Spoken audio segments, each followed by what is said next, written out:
Welcome back to Low Light Palace. Okay, so last night I was pulling a tarot card and one jumped out, so I was like, okay, well that's the one. And I pulled the Queen of Cups. The Queen of Cups. The Queen of Cups is about trusting your intuition, bringing forth like what's within you, and using what's within you to help others compassionately and caring for others. I truly do believe that when you reach out and provide value for other people in a natural way, this way you find your purpose in life. And I feel like I've struggled with that a lot. I studied I kind of wanted to go into advertising, which is, thinking about that now. I mean, as I learned about it, I was like, absolutely not. I don't want to be a contributor to such things, brainwashing people and selling people products that they don't need. Really just like against all of my core values. And anyways, I didn't go down that road because I knew, oh shit, that light is a bit, I didn't know it was gonna switch it up like that, so sorry for the distraction. But yeah, I'm happy I pulled this card. I'll show you the book that I have at the moment, that I use at the moment, which is the Good Karma Tarot. I love it. It's very kind of different. It dances to the beat of its own drum. And all of the artwork is lovely as well, but and it's very simple.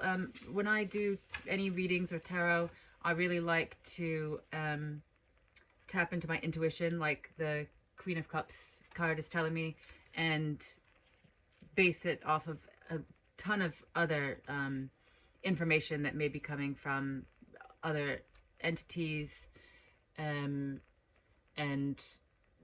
we're going into nature and just tapping into that intelligence and wisdom. So yeah, I feel like I pulled the right card. As I've mentioned in some of my other videos, I've got a friend, very good friend, who's sick. He was one of the members of the podcast that I did, This, That, and the Other. And it's something I'm trying to get my head around. I feel like I have not allowed myself to think that the way that things are going, because now it's hospice care that the medical team have recommended for him. So, which of course hospice doesn't necessarily mean that's it, but they want to keep him comfortable. And anyways, through helping other people, through helping him, through helping his family, his auntie, that helps myself, to discover things about along the way that I may not have discovered, and that needed lessons that needed to be learned. Just giving value to other people, once again, is giving value to yourself. And it's I scratch your back, you scratch mine. It's a natural order of things type of mentality, being the yin to somebody else's yang. All of these things just working together, the mysterious kind of, paradoxical nature of the quote-unquote universe, all of that stuff. I don't know if I'm making sense, but I'll be doing some of these stream of consciousness videos, and hopefully I'll just become a bit more natural on camera. It's not my MO. Tend to be more of a behind the scenes type of person, not front of house, not front of camera, definitely not my style. But I do feel compelled to do this, whatever this may be, whatever it's going to be, with you, and we'll see what happens. Anyways, I hope you find a way to make and give value to other people, to other beings, to an insect that you you don't just willy-nilly smack it and kill it you actually try to set it free. Um, those tiny efforts may seem irrelevant and maybe that they go unnoticed, but you know, you can hold your head high. You know what you do and who you are and what you value, and that type of authenticity and integrity is rare, and the world is really needs more people with integrity and values that align with nature and the universe. So a lot of the things that I like to do are working towards alignment and balance in my life, and remembering to breathe, and remembering to move, remembering to care and not become jaded, not become uncaring, and stay in nature. You don't need to be talking all the time.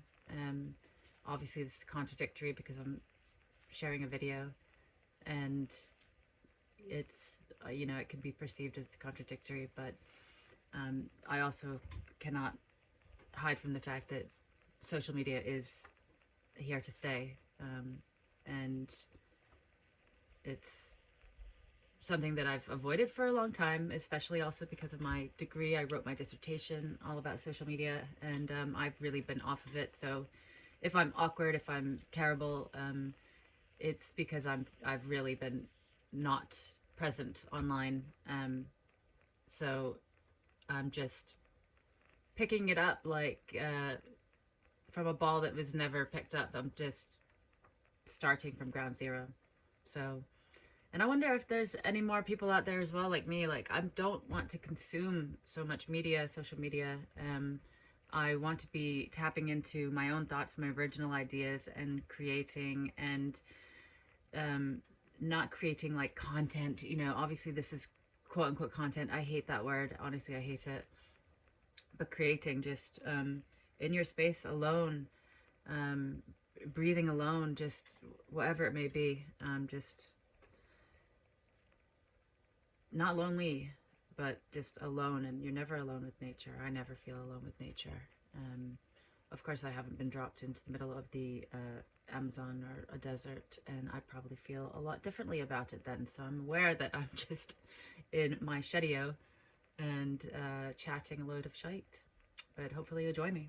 And yeah, we'll be in Lowlight Palace. We'll be out in nature, the Palace of Nature, and we'll be on some of my random adventures, be it skating or other things. You'll see if you decide to tag along, hang out. All right, it's good to meet you. I'll see you next time.